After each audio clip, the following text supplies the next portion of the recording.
Sir S S junior आपका, ये मुझे एक क्वेश्चन था। आजकल जो लड़कियां फेक केसेस फाइल करते हैं, फेक रेप केसेस, तो इससे कैसे बचे और इसके अगेंस्ट में हम लोग क्या एक्शन ले सकते हैं उसके अगेंस्ट में? Thank you very much for this question.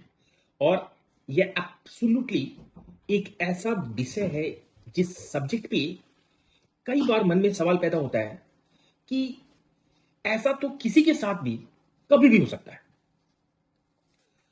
होता यूं है इसमें कि कई बार इंडिया में अलग अलग पार्ट्स में कई जगहों पर फैली हुई है ये चीज कि घटनाएं ओरिजिनल तो होती हैं, डेफिनेटली होती है, पर उसके साथ साथ फॉल्स घटनाओं का भी रिपोर्टिंग होता है।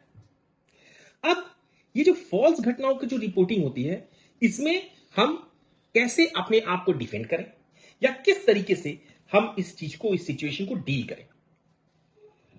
कॉमन मैन के लिए एक सिंपल सा एफआईआर होना उसके ऊपर भी एक उसके लिए बहुत बड़ी टेंशन का रीजन है। उसमें कोई भी आदमी, इंसान, उसके ऊपर जब एक थाने में प्राथमिकी दर्ज हो जाती है, अगर वो सच है तब तो वैसे ही टेंशन होना है उसे, वैसे ही उस प्रक्रिया से उसको गुजरने का वक्त आ जाता है। पर अगर उसको उसके ऊपर फॉल्स हो जाए, देन तो it's like a impossible situation for that person. Now very good you asked me today this question for our viewers, and here I let you know that after some landmark judgment passed on rape cases, जहां पे rape हुआ है, originally victims have suffered a lot, and इससे ज्यादा जघन्य अपराध हो ही नहीं सकता। और बहुत सुदृढ़ता के साथ हमारे ऑनरेबल सुप्रीम कोर्ट ने, डिफरेंट ऑनरेबल हाई कोर्ट्स ने और इंडिया के ऑल डिफरेंट कोर्ट्स ने इन मामलों का सीरियसली संज्ञान लेते हुए, इनफैक्ट हमारे पार्लियामेंट ने भी इस पर स्ट्रिक्ट से स्ट्रिक्ट कानून और जितनी जल्दी हम जस्टिस डिलीवर कर सकें विक्टिम को, उसके लिए वो सारी सुविधाएं एक के बाद एक के बाद एक के बाद बनाते चले गए। क्वेश्चन ये राइज होता है कि आप जब कोई सुविधा किसी को देते हैं तो हमारे समाज में अगर अच्छे लोग हैं तो बुरे लोग भी हैं, व्हाइट कॉलर क्रिमिनल्स भी हैं, ऐसे भी लोग हैं जो कानून का गलत फायदा उठाने का प्रयास करते हैं, इरेस्पेक्टिव ऑफ कि वो मेल है या फीमेल है। Now coming back again to the same previous and basic question that हमारे ऊपर अगर फॉल्स रेप केस का चार्ज लगता है तो व्हाट वी कैन डू। देखिए, अमूमन तो ऐसा होना नहीं चाहिए किसी के साथ, और कोई किसी पर यूं ही मुकदमा नहीं कर देता। और इस तरह का चार्ज लगाना जो कि एक हीनियस क्राइम है, इसके चार्ज लगाना आसान डेफिनेटली है, पर इन चार्जेस को प्रूव करना बहुत बहुत बहुत कठिन है। उसके ऊपर से जब डिफेंस इस तरह के केसेस को लड़ता है तो उसको अपना डिफेंस करना इस तो उससे ज्यादा हार्ड चीज तो होती ही नहीं। अब सच्ची घटना पर हुई केस की तो बात छोड़ देते हैं एक बार। अब आते हैं कि कोई हमने वो एक्ट किया नहीं या आपने वो एक्ट किया नहीं और आपके अगेंस्ट चार्ज लग गया रेप, राइट। तो अब पहला चीज आपको क्या करना होगा, the moment you get the information कि आपके अगेंस्ट में कोई इस तरह की फॉल्स चार्जेस लगाई गई हैं, तो लगाने वाला आपको जानता तो डेफिनेटली होगा, और आप भी कहीं ना कहीं लगाने वाले को, उस केस, फॉल्स केस फाइल करने वाले को भी किसी ना किसी तरीके से आप जानते होंगे। बिकॉज एक और चीज है ना, फॉल्स केस अगर कोई कर रहा है रेप केस आपके ऊपर, तो he she definitely has some intention against you. What kind of intention? It can be bad. Definitely it is bad. अगर false है तो it is bad intention. But with a reason to get out of that something. कि वो जब वो case करेगी false case, तो एक ऑलरेडी दिमाग में है कि मैं ये करूंगी तो मुझे ये मिलने वाला है, राइट। तो if you do like that ना, आपके ऊपर, तो मैं इसलिए कह रहा हूं कि आप भी उसे जानते होंगे उस सिचुएशन में, तो आपको पता लग गया कि ठीक है भाई, सामने वाले ने मेरे ऊपर फॉल्स केस कर लिया है। आप चेक कीजिए उसके अंदर कि क्या टाइम ऑफ ऑकरेंस है, क्या डेट ऑफ ऑकरेंस है, क्या प्लेस ऑफ ऑकरेंस है। Very important these three things. False charges है आपके ऊपर, तो इट बिकम्स वेरी क्रूशियल।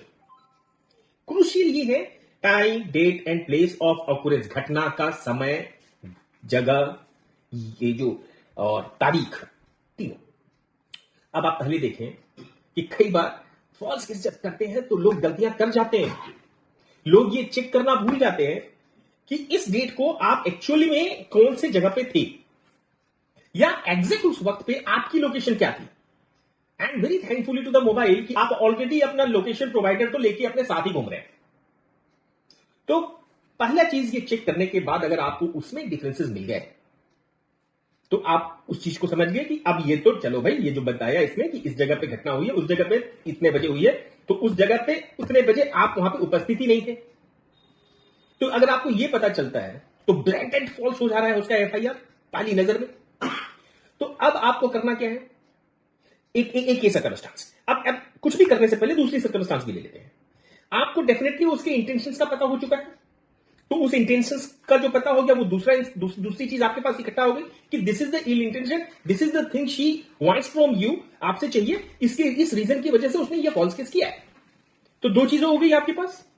आप जैसे ही ये चीज, तीसरी, आपके पास अपने एविडेंस और अपनी विटनेसेस होंगे ये प्रूफ करने के लिए कि उनका लगाया हुआ एलिगेशन कंप्लीटली फॉल्स है, इरिस्पेक्टिव ऑफ मेडिकल। मैं मेडिकल पे बाद में जाऊंगा, पहले मैं अभी मेडिकल करना या आपके साथ आपका मेडिकल कराना या लड़की का मेडिकल कराना जो जिसने, या विक्टिम का मेडिकल कराना, this is a secondary stage. पहला इंस्टेंस की मैं बात कर रहा हूं, तो विदाउट मेडिकल भी आपके पास ऐसे विटनेसेस और सर्कमस्टांसेस होंगे जो ये प्रूव करेंगे कि ये उनका एफआईआर फॉल्स है। तो इन तीनों चीजों को, चारों चीजों को सम्मिलित करते हुए आप एक बनाएंगे cross FIR. Immediately with immediate effect आपको क्रॉस एफआईआर फाइल कर देनी है। आप जैसे ही क्रॉस एफआईआर फाइल करते हैं उसके बाद आपको एक बहुत ही अच्छे लॉयर से कांटेक्ट करना है, एडवोकेट से मिलना है, और उन एडवोकेट साहब का आप या साहिबा का आपको मदद लेनी है आपको डिफेंड करने में। फिर आगे बढ़ते हैं, आप उनके खिलाफ और क्या एक्शन ले सकते हैं। आप उनके खिलाफ इमीडिएटली डिफेमेशन केस फाइल कर सकते हैं। आपकी एक एफआईआर फॉल्स आपके अगेंस्ट हुई है तो आप अपने डिफेंस की प्रोसीडिंग्स को तुरंत इनिशिएट कीजिए विदाउट एनी डिले। आप क्रॉस एफआईआर कर लीजिए कि उनका फॉल्स है एफआईआर, आप डिफेमेशन केस भी फाइल कीजिए इमीडिएटली। उसके साथ साथ आप ये भी प्रोसीडिंग चलवाने की व्यवस्था को अपने एडवोकेट के हेल्प से कीजिए कि in the circumstances of she getting proved wrong और फॉल्स, जो कानून की अदर प्रक्रियाएं हैं जो उनको पनिशमेंट दिलवाती है ऐसे सर्कमस्टांस में और आपको कंपनसेशन दिलाती है, उस वाली प्रोसीडिंग को भी स्टार्ट करवाइए। It's possible, it is in the law, it is just that you have to know, आपकी जानकारी होनी चाहिए। और इसीलिए मैं कह रहा हूं कि ये वीडियो तो सिर्फ और सिर्फ आपको व्यूअर्स एक इंफॉर्मेशन के तौर पे मेरे जूनियर कलीग ने मेरे से क्वेश्चन किया and we are giving it to you, but इसके ये इंफॉर्मेटिव है। आप क्योंकि एक इस तरह का हीनियस क्राइम का अगर फॉल्स केस लगता है तो आप डेफिनेटली सिर्फ इस इंफॉर्मेशन से काम नहीं चला सकते। ये इंफॉर्मेशन आपको इस बात के लिए डेफिनेटली हेल्प करेगा कि कैसे करें, तुरंत करना चाहिए, ये होना, इसके बाद ये करना चाहिए, उसके बाद उस चीज पे ध्यान देना चाहिए, उस हर फैक्टर्स को डेफिनेटली हम बता सकते हैं। But again I am reminding you, please and please and please get the best advocate engaged immediately for you at that moment of time. And मैं ये कह सकता हूं कि फॉल्स चीजों को फॉल्स कोर्ट में आप प्रूफ कर पाएंगे। क्यों? इसमें सेकेंडरी स्टेजेस में मेडिकल एविडेंस भी बहुत इंपॉर्टेंट हो जाएगी।